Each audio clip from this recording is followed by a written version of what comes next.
CPI అభ్యర్థిగా ఈ రోజున పార్లమెంటుకి నామినేషన్ దాఖలు చేస్తూ ఉన్నారు. ఈరోజు దేశంలో జరుగుతున్న సార్వత్రిక ఎన్నికలు సాధారణమైన ఎన్నికలు కాదు. ఇది రెండు సిద్ధాంతాల మధ్య జరుగుతున్నటువంటి ఘర్షణ.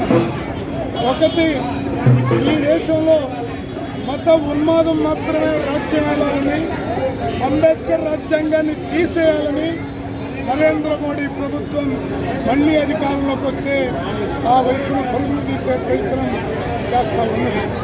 అలాగే మరొక వైపున ఇండియా కూటమి డాక్టర్ బిఆర్ అంబేద్కర్ రాజ్యాంగాన్ని కాపాడుకోవాలని, ఈ దేశం కోసం అసూలు బాసిన అమరులు ముస్లిం సోదరులు అనేక మంది ఉన్నటువంటి ఈ దేశంలో వాళ్ళకి రక్షణగా నిలవాలని, అలాగే క్రైస్తవులకు రక్షణగా నిలవాలని, పేద వర్గాలకు రక్షణగా నిలవాలని ఇండియా కూటమి పిలుపునిస్తూ ముందుకు సాగుతూ ఉంది.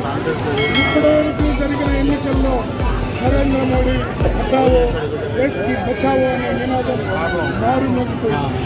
ఇప్పుడు జరగబోయే ఎన్నికల్లో కూడా 13వ తేదీ ఆంధ్రప్రదేశ్లో జరిగే ఎన్నికల్లో నరేంద్ర మోడీ తొత్తులుగా ఉన్నటువంటి చంద్రబాబుని, జగన్ బాబుని, పవన్ బాబుని ఇంటికి సాగనంపడం ఖాయం. ఇండియా కూటమి గెలవడం ఖాయం. అందులో భాగంగానే ఈ రోజున నేను నామినేషన్ వేస్తూ ఉన్నాను.